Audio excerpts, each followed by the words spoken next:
சகிப்புத்தன்மைக்கு எதிராக நடத்தப்படும் வன்முறைகளை கண்டித்து டெல்லியில் காங்கிரஸ் கட்சியினர் பேரணியில் ஈடுபட்டுள்ளனர். இதில் அக்கட்சித் தலைவர் சோனியா காந்தி, ராகுல் காந்தி, முன்னாள் பிரதமர் மன்மோகன் சிங் ஆகியோர் பங்கேற்றுள்ளனர். அதன் நேரடி காட்சிகளை காணலாம். Here now to start what they call a symbolic protest against what they feel is growing intolerance across the country. So here you have it, appearance to the father of the nation, Mahatma Gandhi, along with Dr. Manmohan Singh, as well as other leaders. And ये रही सोनिया कहाँ है? In the blue saree. मेरे मेरा उसी के है. Towards your left. Left. Sonia Rahul साहब. Please come to the middle now.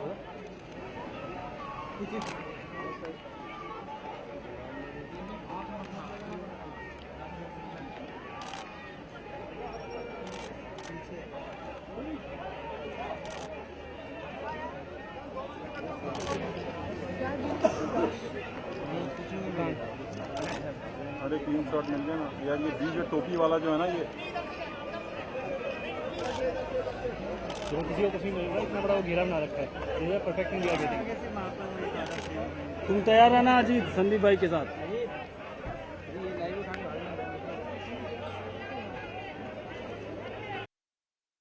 Congress கட்சியினுடைய இந்த பேரணி குறித்து கூடுதல் தகவல்களை நமது டெல்லி செய்தியாளர் ஸ்டீஃபனிடம் கேட்கலாம். ஸ்டீஃபன், இந்த பேரணி எதற்காக நடத்தப்படுகிறது, இது குறித்து சொல்லுங்க.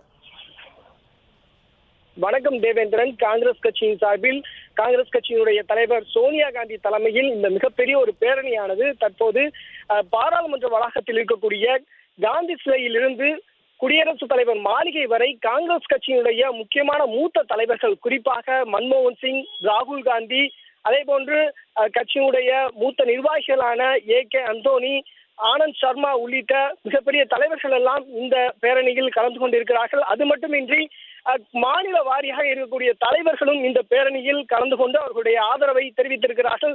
இந்த பேரணியினுடைய முக்கியத்துவம் என்னவென்றால், பாஜக அரசு ஆட்சி பொறுப்பேற்றதற்கு பிறகாக எழுத்தாளர்கள், சிறுபான்மையின மக்கள் இவர்கள் மீதான தாக்குதல்கள் அதிகரித்து வருகிறது. நாட்டில் சகிப்புத்தன்மை இல்லாத ஒரு சூழ்நிலை நிலவி வருகிறது. இதனையெல்லாம் கண்டிக்கக்கூடிய வகையில் தான் இந்த பேரணியானது தற்போது காங்கிரஸ் கட்சியின் சார்பில் நடத்தப்படுகிறது. இது போன்ற ஒரு பேரணியானது ஏற்கனவே, அதாவது கடந்த ஏப்ரல் மாதத்தின் போது நிலம் கையப்படுத்தும் சட்டத்திற்கு எதிராக காங்கிரஸ் சார்பில் நடத்தப்பட்டு அதில் வெற்றியை கண்டிருக்கிறார்கள். இப்படிப்பட்ட ஒரு சூழ்நிலையில் தான் இந்த பேரணியானது தற்போது ஆரம்பிக்கப்பட்டு குடியரசுத் தலைவர் பிரணாப் முகர்ஜியை சந்திப்பதற்காக காங்கிரஸ் கட்சியுடைய மூத்த நிர்வாகிகள் எல்லாம் சென்றுள்ளார்கள். உள்ளே சென்றிருப்பவர்களுடைய பட்டியல் யார் என்று நாம் பார்க்கும் பொழுது, குறிப்பாக காங்கிரஸ் கட்சியுடைய துணைத் தலைவர் ராகுல் காந்தி, முன்னாள் பிரதமர் மன்மோகன் சிங் உள்ளிட்டோர் உள்ளே சென்றிருக்கிறார்கள். அவர்கள் காங்கிரஸ் கட்சியினுடைய நிலைப்பாடு மற்றும் எதிர்ப்பை தெரிவிக்கும் விதமாக அவர்கள் காங்கிரசிடம் தெரிவிக்க இருக்கிறார், அதாவது குடியரசுத் தலைவர் பிரணாப் முகர்ஜியிடம் தெரிவிக்க இருக்கிறார்கள். தேவேந்திரன். ஸ்டீஃபன், இந்த பேரணியை பொறுத்தளவு சகிப்புத்தன்மைக்கு எதிரான வன்முறைகளுக்கு எதிராக இந்த பேரணி நடைபெற்று வருகின்றது. இதில் என்ன மாதிரியான அம்சங்கள், என்ன மாதிரியான கூற்றுகள் எல்லாம் முன்வைக்கப்படுகின்றன? நிச்சயமாக, அதாவது இந்த ஒரு வார காலத்திற்கு பிறகாக, அதாவது ஒரு மாதத்திற்கு முன்பாக மாட்டிறைச்சி சாப்பிட்டார் என்ற ஒரு தகவலின் அடிப்படையில் ஒரு சிறுபான்மையினர், அதாவது இஸ்லாமிய மதத்தை சேர்ந்த ஒருவர் தாக்கப்பட்டு அவர் கொலை செய்யப்பட்டிருக்கிறார். அதற்கு பிறகாக எழுத்தாளர்கள், குறிப்பாக எழுத்தாளர்கள் எல்லாம் அவர்களுடைய உயரிய விருதான சாகித்ய அகாடமி விருது, அதே போன்று தேசிய விருதுகள் எல்லாம் மீண்டும் அரசிடமே திருப்பி வழங்கி கொண்டிருக்கிறார்கள். இப்படிப்பட்ட ஒரு சூழ்நிலையில் இதையெல்லாம் சரிகட்டும் விதமாக, அதாவது பாஜக அரசு பல்வேறு விதமான அவர்களுடைய நிலைப்பாட்டினை தெரிவித்து வந்தாலும் காங்கிரஸ் அதிரடியாக இத்தனை பேர் அவர்களுடைய விருதுகளையும் அவர்களுடைய அங்கீகாரத்தையும் அரசிடமே திரும்பி கொடுத்து அவர்களுடைய எதிர்ப்பை தெரிவித்து வருகிறார்கள். ஆனால் அரசு இது தொடர்பாக எந்த ஒரு நிலைப்பாட்டையும் எடுக்காமல் மௌனம் காத்து வருகிறது. இதனைத்தான் அவர்கள் முன்வைத்து இந்த பேரணியில் ஈடுபட்டிருக்கிறார்கள். குறிப்பாக இந்த விவகாரம் தொடர்பாக பிரதமர் நரேந்திர மோடியிடம் கருத்து கேட்டபோது, மாநில வாரியாக நிலவக்கூடிய பிரச்சனைகளுக்கு எப்படி மத்திய அரசு பொறுப்பேற்றுக் கொள்ள முடியும் என்ற ஒரு கருத்தை தெரிவித்திருக்கிறார். ஆகவே இந்த மாதிரியான ஒரு சூழ்நிலையில் பிரணாப் முகர்ஜி அவர்களும் ஒரு வாரத்திற்கு முன்பு கொல்கத்தாவில் ஒரு செய்தியாளர் சந்திப்பில் கூட அவரும் இதைத்தான் தெரிவித்திருக்கிறார். அதாவது சகிப்புத்தன்மை இல்லாத ஒரு சூழ்நிலை இந்தியாவில் நிலவி வருகிறது. அதனை எந்த ஒரு நிலையிலும் அரசானது, அதாவது ஒரு குடியரசுத் தலைவராக நான் ஏற்றுக்கொள்ளப் போவதில்லை என்ற தனது கருத்தை பதிவு செய்திருக்கிறார். இப்படிப்பட்ட சூழ்நிலையில் அவர்கள் இந்த காங்கிரஸ் கட்சியினுடைய அனைத்து நிர்வாகிகளும் அவருடைய எதிர்ப்பை தெரிவிக்கும் வகையில் பிரணாப் முகர்ஜியிடம், குடியரசுத் தலைவர் பிரணாப் முகர்ஜியிடம் தங்களது மனுவை அளிக்க இருக்கிறார்கள். தேவேந்திரன். ஸ்டீபன், இந்த பேரணியில் யார் யாரெல்லாம் பங்கேற்றுள்ளார்கள்? குறிப்பாக காங்கிரஸ் கட்சி அல்லாதவர்கள் யாரேனும் பங்கேற்றுள்ளார்களா? நிச்சயமாக இந்த பேரணியை பொறுத்தவரையில் காங்கிரஸ் கட்சியினுடைய முக்கிய நிர்வாகிகள் மற்றும் மாநில வாரியாக இருக்கக்கூடிய தலைவர்கள், செயலாளர்கள், தேசிய செயலாளர்கள் உள்ளிட்டோர் மட்டுமே பங்கேற்றிருக்கின்றனர். இதற்கு மற்ற கட்சிகளை சேர்ந்த யாரையும் அவர்கள் ஆதரவு கோரவில்லை. அதாவது குடியரசுத் தலைவரை சந்திக்க வேண்டும் என்ற ஒரு முடிவானது 2 நாட்களுக்கு முன்பாகத்தான் எடுக்கப்பட்டது. குறிப்பாக நேற்று குடியரசுத் தலைவரை தனியாக சோனியா காந்தி கட்சியினுடைய தலைவர் சோனியா காந்தி அவர்கள் நேரில் சந்தித்து தனது எதிர்ப்பை பதிவு செய்திருந்தார் இந்த விவகாரம் தொடர்பாக. ஆகவே இது திடீரென எடுக்கப்பட்ட ஒரு முடிவு என்ற காரணத்தினால் அவர்கள் காங்கிரஸ் கட்சியினுடைய நிர்வாகிகளை மட்டும் உடனடியாக அழைத்து அவருடைய ஆதரவை திரட்டி தற்போது இந்த பேரணியை நடத்தி காண்பித்திருக்கிறார்கள். அதே போன்று மனுவையும் அளிக்க இருக்கின்றனர். ஸ்டீபன், இந்த பேரணியில் இந்த பேரணிக்கு யார் யாரெல்லாம் ஆதரவு தெரிவித்துள்ளனர், யார் யாரெல்லாம் எதிர்ப்பு தெரிவித்துள்ளனர்?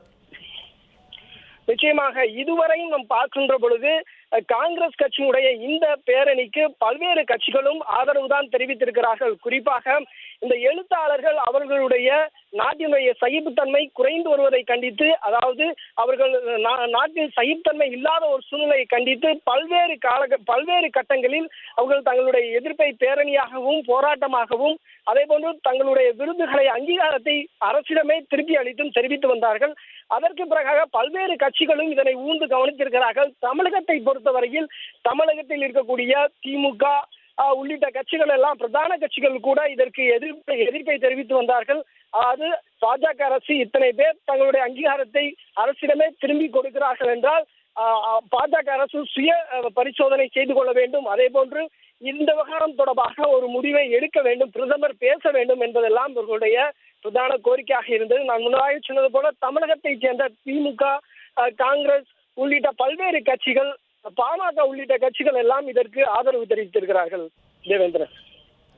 ஸ்டீபன், இந்த பேரணி அரசிற்கு எதிரான ஒரு நெருக்கடியாக பார்க்கப்படுகின்றதா டெல்லி வட்டாரத்தில்? நிச்சயமாக. அதாவது தற்போது பீகார் சட்டப்பேரவை தேர்தலானது நடைபெற்று வருகிறது. இப்படிப்பட்ட ஒரு சூழ்நிலையில் இந்த பேரணியானது நடத்தி காண்பிக்கப்பட்டிருக்கிறது. இது காங்கிரசினுடைய வலிமையை பரிசோதனை செய்யக்கூடிய ஒரு விஷயமாகவும் பார்க்கப்படுகிறது. அதே போன்று காங்கிரஸ் தனது நிலைப்பாட்டை பெருவாரியான மற்ற கட்சிகளின் ஆதரவோடு இந்த பேரணியை நடத்தி காண்பித்திருக்கிறது.